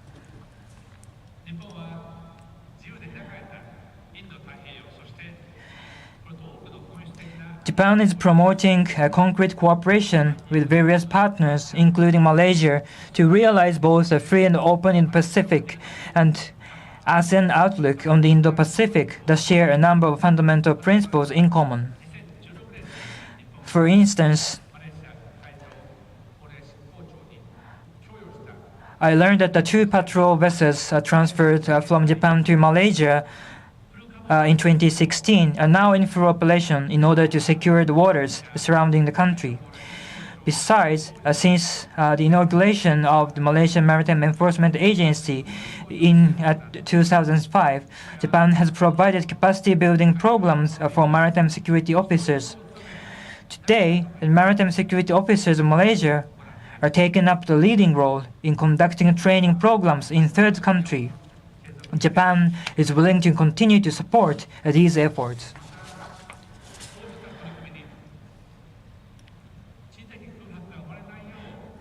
Also, in order to prevent geographical vacuum in such initiative, we have been strengthening coordination with the East ASEAN Growth Area, or BIMP-IAGA, in which Malaysia is participating, and boosting our cooperation in the Sulu and Celebes Seas and the surrounding areas. In this milestone year, and here in Malaysia, which is the confluence of the Indian and the Pacific Ocean, a driving force of the world growth,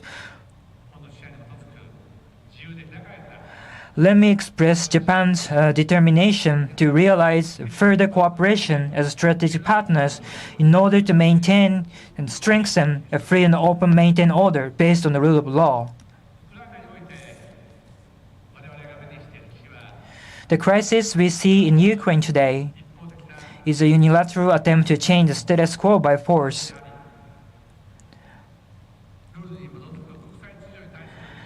And poses a serious threat against the rule-based international order. Its ramification will go beyond Europe.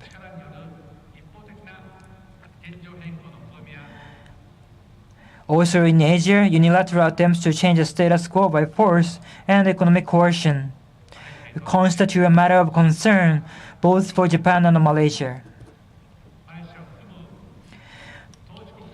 We should raise our voices against this in accord with like-minded countries, including Malaysia. As International Islamic University in Malaysia kindly allow me to be present here today, I would like to conclude my lecture by mentioning my relationship with Islam.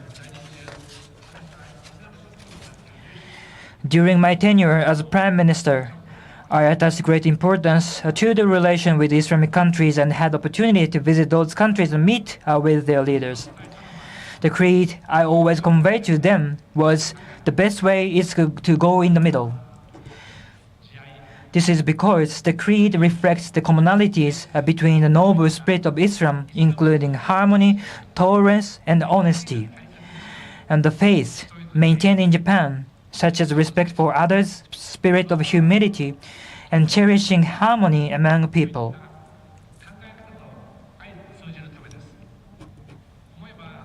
Come to think about it, those in Malaysia who accepted Japanese values through the Look-East policy may have already noticed earlier these commonalities between Islam and Japan.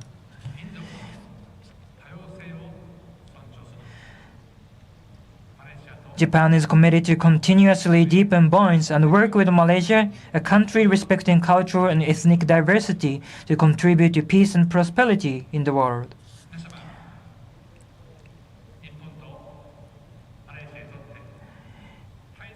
In this important milestone year for Japan and Malaysia, let us cordially celebrate the 40th anniversary of the Look-East policy and the 65th anniversary of the establishment of the Japan-Malaysia relations. Lastly, to all of you who will lead the future of Malaysia, please once again turn your eyes to the Look-East policy as well as the Japan-Malaysia relations with a great potential.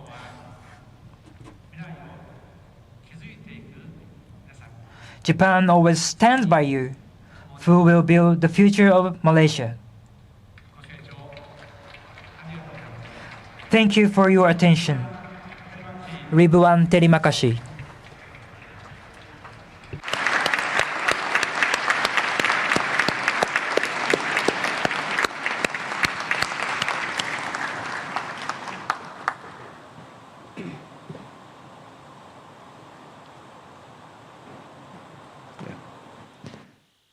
Thank you, Your Excellency.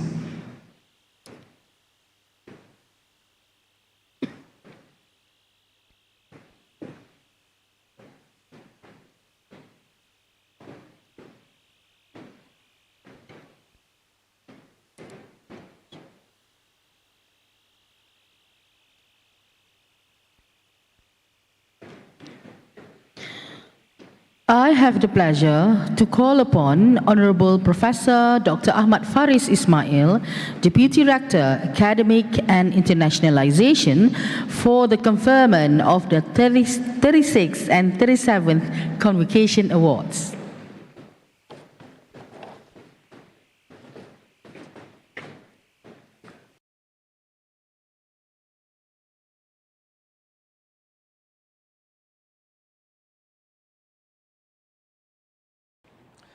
Bismillahirrahmanirrahim. Assalamualaikum warahmatullahi wabarakatuh. It is with great honor I respectfully invite the Honorable Tan Sri Dr. Muhammad Daud Bakar, the President of the International Islamic University Malaysia, to present the University Level Awards to the winners.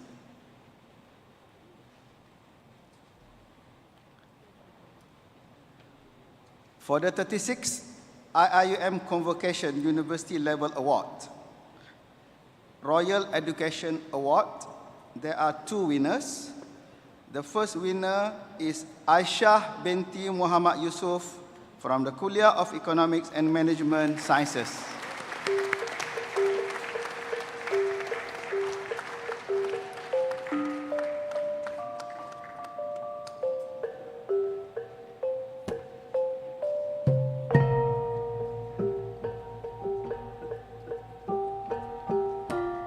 And the second winner is Sister Nur Shazlin Nisha binti Rosali from Kuliah of Allied Health Sciences.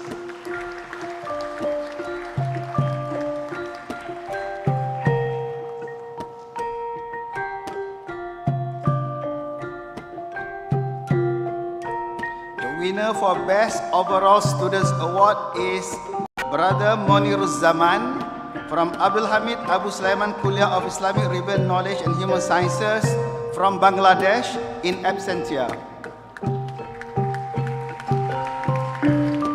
The next winner is for President's Award, Sister Sama Saeed from Ahmad Ibrahim Kuliah of Laws from Maldives in absentia. The winner for the Rector's Award, Sister Shamila Heng binti Kamal Koh from Abdul Hamid Abu Sulaiman Kuliah of Islamic Ribbon Knowledge and Human Sciences from Malaysia.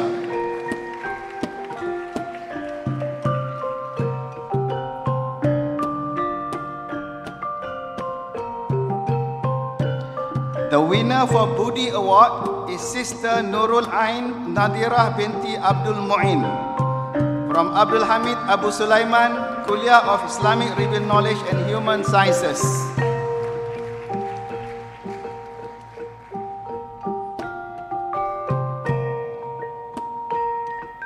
The winner for Ibnul Al-Mas'ud Al-Hafiz Award, Excellent Performance in Maintaining the Memorization of Al-Quran, is Brother Ahmad Amirul Ashraf bin Muhammad Rusdan from Abdul Hamid Abu Sulaiman Kuliah of Islamic Ribbon Knowledge and Human Sciences.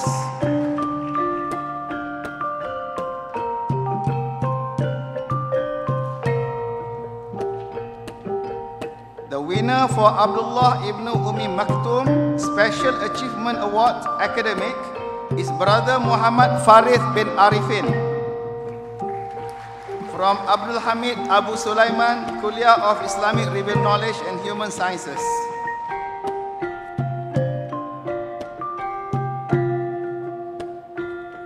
The winner for Amru ibn Al-Jamuh Special Achievement Award Co-Curricular is Brother Muhammad Abdul Rahman bin Ismail from Abdul Hamid Abu Sulaiman Kuliah of Islamic Ribbon Knowledge and Human Sciences.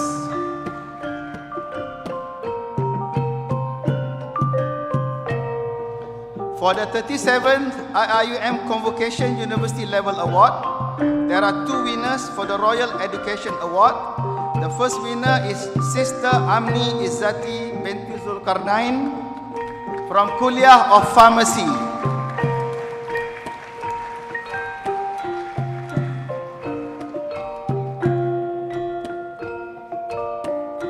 And the second winner is Sister Sarah binti Kamaruzzaman from Ahmad Ibrahim Kuliah of Laws.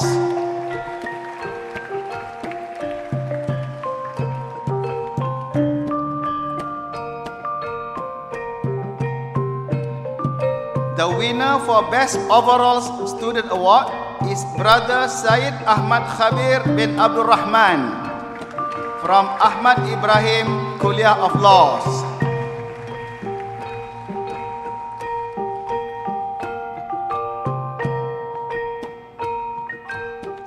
The winner for the President's Award is Brother Muhammad Ridwan bin Mak Tahir from Kuliah of Economics and Management Sciences.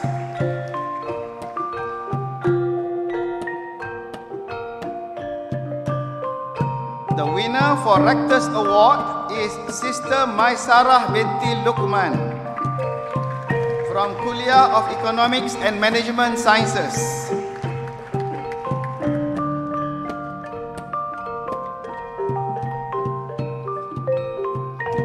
The winner for Budi Award is Brother Muhammad Sabhan Iman bin Ismail from Abdul Hamid Abu Sulaiman, Kuliah of Islamic Religious Knowledge and Human Sciences.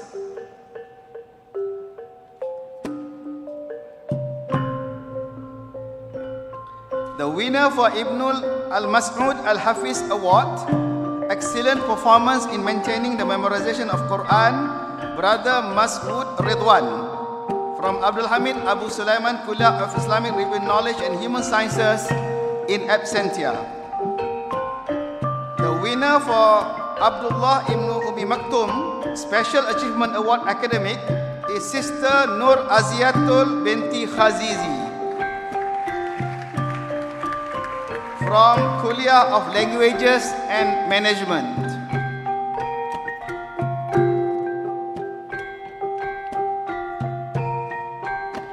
And finally, the winner for Amru Ibn Al-Jamuh Special Achievement Award Co-Curricular is Brother Aiman bin Abu Bakar from Abdul Hamid Abu Sulaiman, Kuliah of Islamic Religious Knowledge and Human Sciences.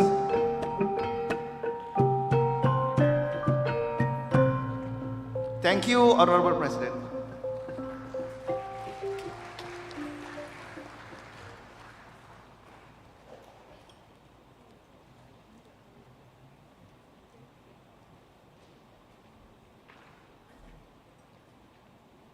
Representing the graduates of the 36th IIUM Convocation, Sister Nur Shazlin Nisha binti Rosali from Kuliah of Allied Health Sciences will now deliver her valedictory speech.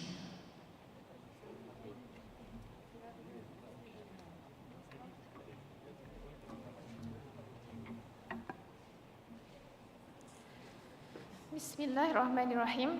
His Excellency Dr. Abe Shinzo, former Prime Minister of Japan and Special Envoy of the Prime Minister of Japan, Honorable Dr. Muhammad Daud Bakar, President of the International Islamic University Malaysia, Honorable Professor Emeritus Tan Sri Datuk Zulkifli Abdul Razak, Rector of IIUM, Excellencies and Honorable IIUM Board of Governors, Honorable Members of the Japan Delegation and distinguished guests, Honorable Dr. Ahmad Faizal Firdaus, President of Malaysia Medical Relief Society, Mercy Malaysia, respected University Management Committee and Senate members, parents and graduates of the 36th IIUM Convocation Ceremony, members of the media, ladies and gentlemen, Assalamualaikum warahmatullahi wabarakatuh, and a very good morning. Ladies and gentlemen, praise be to Allah. Finally, we are all gathered here today to celebrate the end of one of our life chapters. If this life is a book, we have all flipped to the pages of our new life chapter, but mind you, our stories are a little extraordinary. In the glossary, a new term is written, COVID-19. We have never lived with the virus before, nor heard of it in any of our history books. So congratulations for surviving and graduating, dear IIUM COVID graduates. Brothers and sisters, graduating amid the virus outbreak has made it even harder for us to start the beginning of our new phase of life. We bid goodbye to our teachers and friends in front of our computer screens. We learn to adapt to the new norm. We meet a pet called Kita Jaga Kita. Recently, I had an experience assisting my employer to screen the applicants of a job vacancy.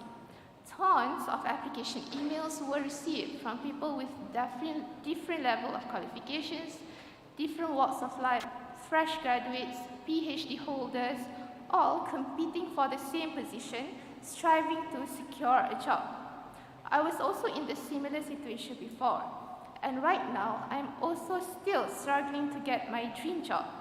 And like most of my batchmates, after graduating, we were already tied to paying debts. Some of us have even started the monthly commitment of paying our education loans.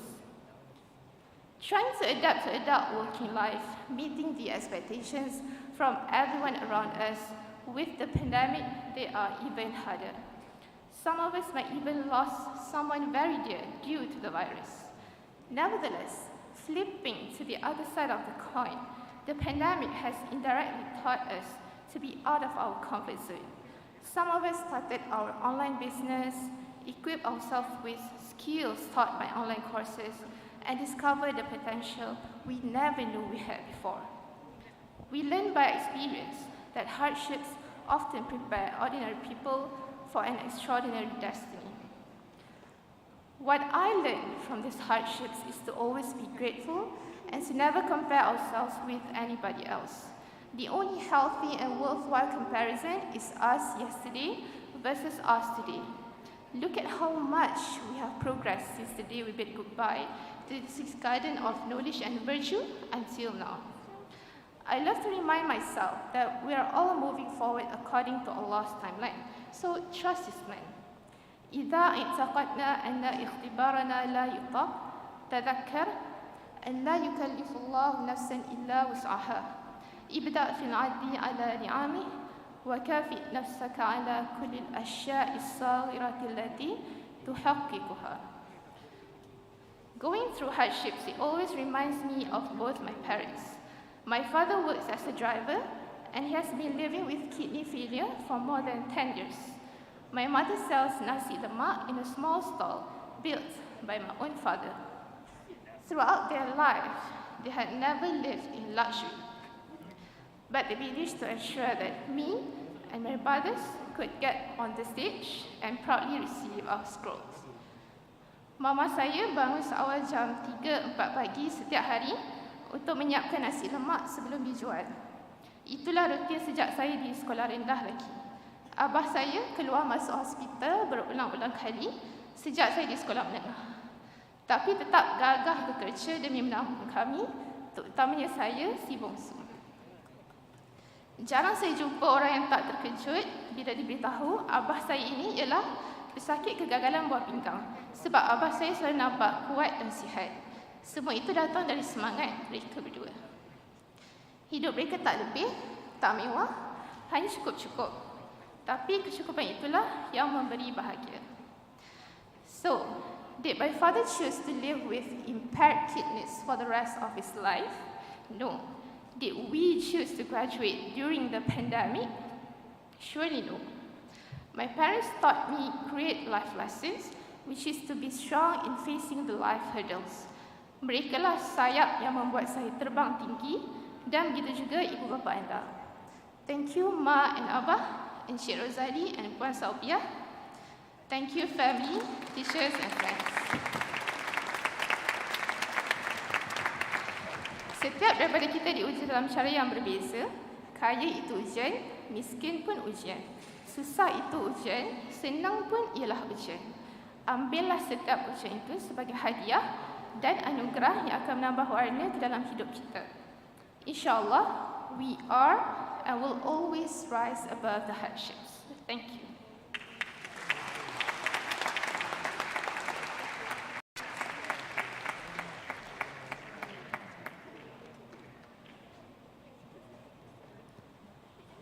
Thank you, Sister Nur Shazlin Nisha.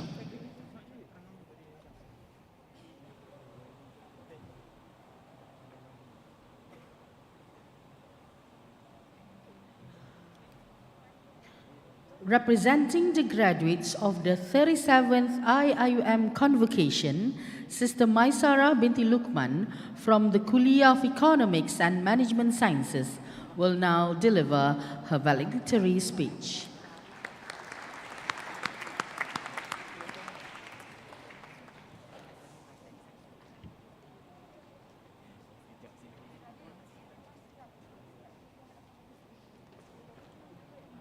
His Excellency Dr. Abe Shinzo, former Prime Minister of Japan and Special Envoy of the Prime Minister of Japan. Honorable Tan Sri Mohammed Daud Bakar, President of the International Islamic University Malaysia. Honorable Professor Emeritus Tan Sri Datuk Zulkifli Abdul Razak, Rector of IIUM.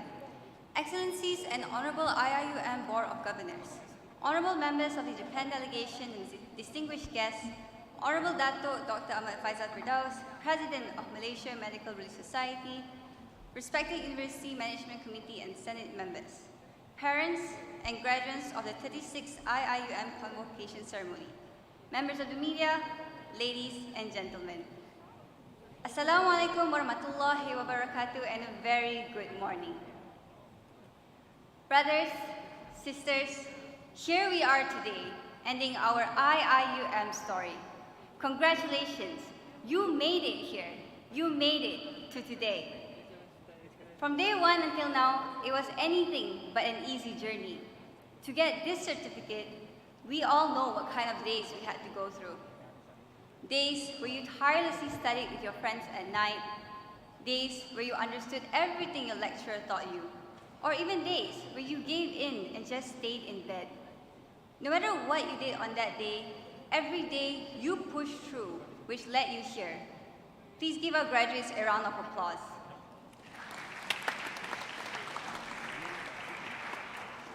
As university students, we are all very familiar with the struggles we face. Assignments, finals, deadlines. But just when we thought the journey was challenging enough, COVID-19 makes an entrance. That's when everything changed. We switched to remote learning, an alternative that kept us away from the virus, but also away from our friends. The isolation took away the everyday things we love, the lunch breaks eating mee rebus or ayam geprek, the late night hangouts at Mahala Ali, or a co-curricular training, which is when we meet most of our friends. The change was something we had no choice but to accept, and for most of us, it was hard. At the point where we could no longer see the friendly faces of our friends and lecturers, yet could still see the deadlines for our assignments, the question comes to mind. How do I get through this pandemic? I can't speak for everyone. Everyone persevered in their own way, and mashallah, that's why we're all here today. I will, though, share the advice that got me through it. Turn to Allah. Turn to the ultimate planner, to the one who knows what you're going through when no one else does, to the one who wants the best for you. Trust in Allah and make prayer to Him before and after you put in the effort. Hold on to verse 129 of Surah At-Tawbah. أعوذ بالله من الشيطان الرجيم فإن تولوا فقل حسبي الله لا إله إلا هو عليه توكلت وهو رب العرش العظيم. Allah is sufficient for me. None has a right to be worshipped by He. In Him I put my trust, and He is the Lord of the mighty throne. Remembering Allah helped me through the darkness of the pandemic. Wherever we are, Allah has placed us there as a leader to lead ourselves to success. If we turn to Him and follow His guidance, we will thrive and succeed. So as long as we are with Allah, we're going to be okay. Allah has gifted me many rizki and blessings in my life. One of His greatest gifts to me are none other than my parents. Ma, my wonderful mother, who has shown me how to be beautiful inside and out. She has always taught me how to treat others kindly, to set my intentions for Allah no matter what. I have learned so much from her, and she will only continue to inspire me to lead life with strength and kindness. Only Allah knows how hard she worked to give her children what she couldn't get for herself. Pa, my hardworking father, who has sheltered me with love and care, who has worked tirelessly to provide me education, food, and support. He has sat down with me from the day I thought 2 + 2 was 22, till the day I had to interpret parameters of a regression equation for econometrics. Not easy. It was only through my father's encouragement for his children to pursue education that got me to push through. One thing he told me was that making his parents proud was the most rewarding feeling he has ever felt. And Pa, I hope what I am feeling right now is what you were talking about. I hope I make both of you proud. Ma, Pa, you are my greatest gift from Allah, truly. I will always be grateful to you and will miss you dearly when I leave home. My fellow graduates, let's take a moment to think about all those people who got you to where you are today. Make dua to Allah to reward them for what they have done for you. That's the best way we can thank them. Para graduan, bakal pemimpin, pemuda harapan bangsa, pemudi tiang negara. Inilah jogan kata yang sering diungkapkan serta selalu meniti di bibir-bibir masyarakat. Jika kamu mahu melihat masa depan sebuah negara, maka lihatlah pemuda-pemudinya pada hari ini. Sebagai generasi yang menentukan pembangunan masa kini dan masa hadapan, kita mesti memimpin dengan penuh amanah. Kerana pemimpin amanah adalah penyelamat umat. We are the Khalifah of the Ummah. We are in charge of guiding this Ummah out of the darkness we are in. When we led ourselves through the pandemic, we ultimately became leaders who took charge and fought our battles. We are the Khalifahs that have been entrusted with the amanah to lead the people in our influence. Leadership is a sacred position that can solve humanity's problems and guide us to the eternal betterment of here and hereafter. The pandemic may be ending soon, but the post-pandemic journey has only just begun. As we leave this campus, remember the difficult times you went through, the resilience and the fight you put up to win this battle. Remember the good times that kept you going. Remember how you stood up as a leader and led yourself to victory. You should be immensely proud of yourself. Congratulations once again and all the best. Thank you.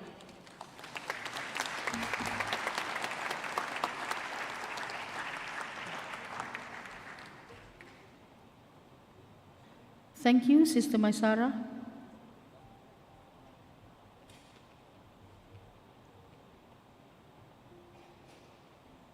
I have the pleasure to call upon Associate Professor Dr. Badri Najib bin Zubair, Dean of IIUM Academy of Graduate and Professional Studies, to recite the dua.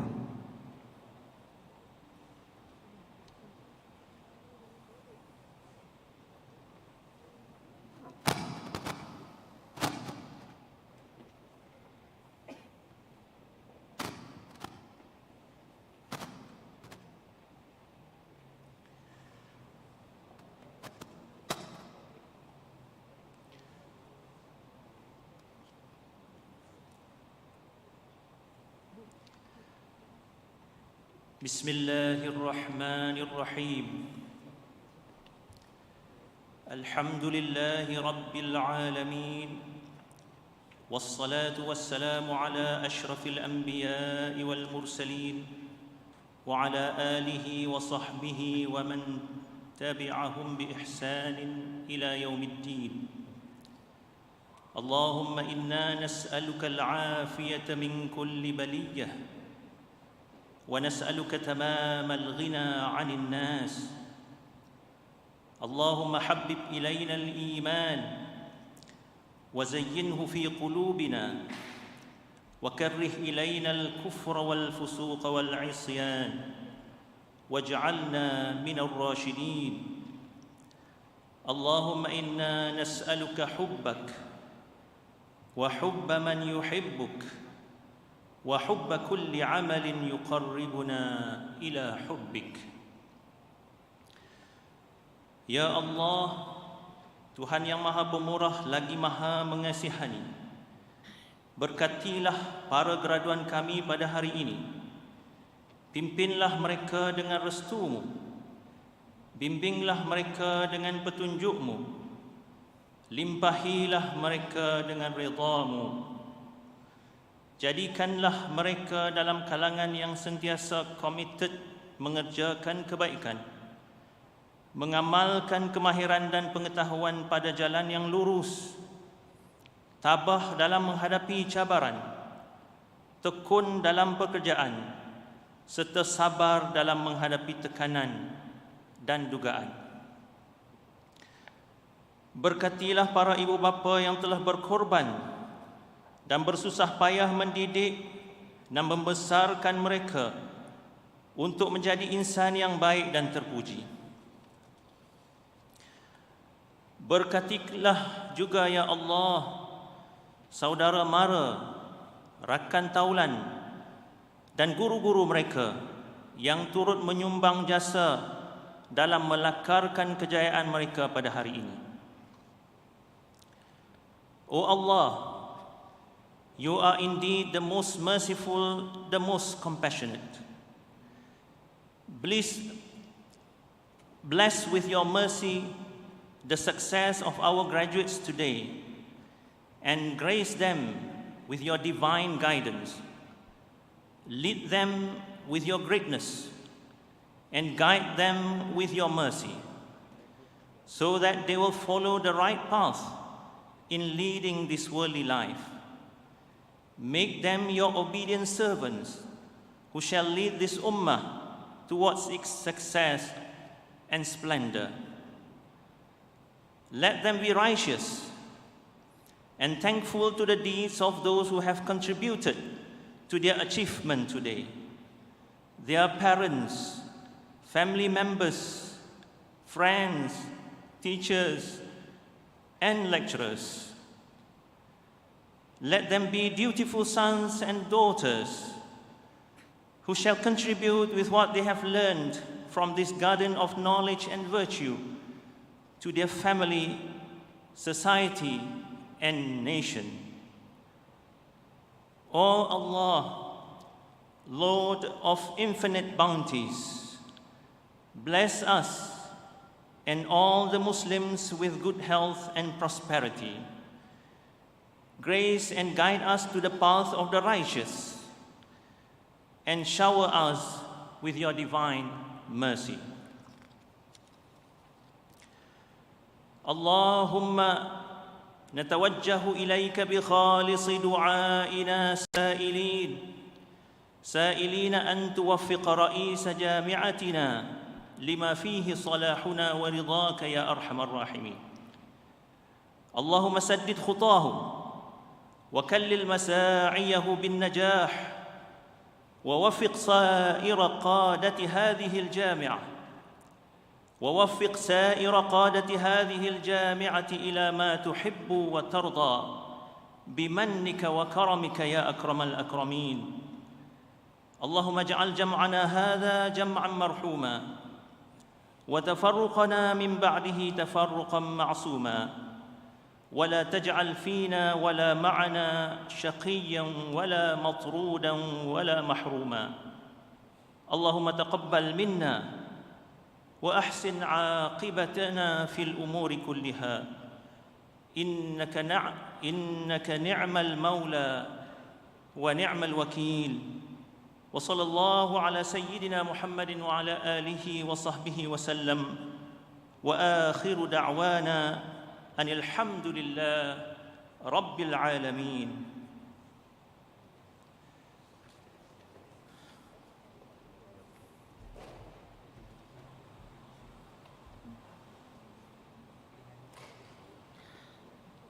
The adjournment announcement by the Honorable Tan Sri Dr. Muhammad Daud Bakar, President of the International Islamic University, Malaysia.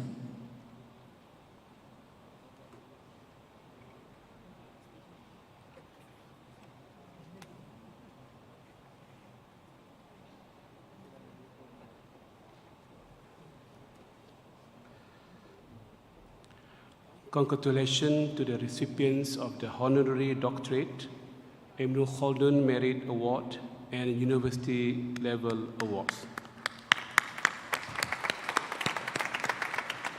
The convocation ceremony is hereby adjourned. Thank you.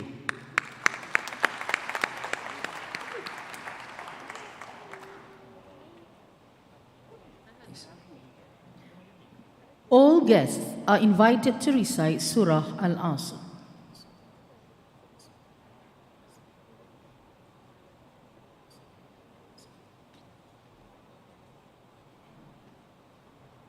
The procession will now leave the hall. Please rise.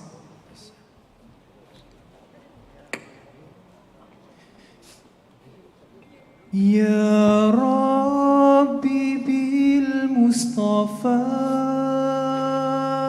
بلغ مقاصدنا واغفر لنا ما مضى يا واسع الكرم يا ربي بالمصطفى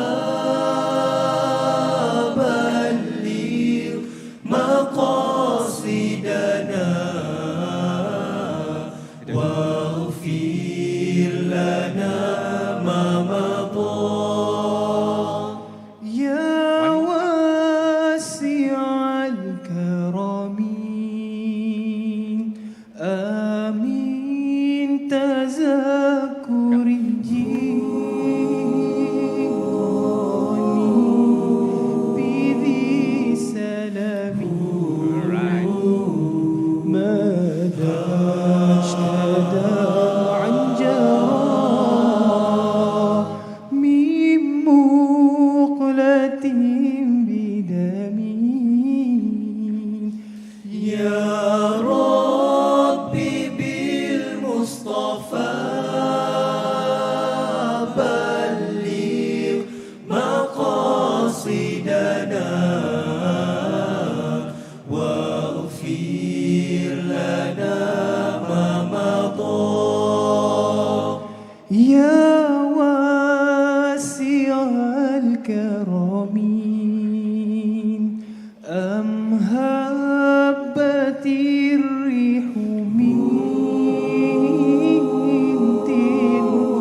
يا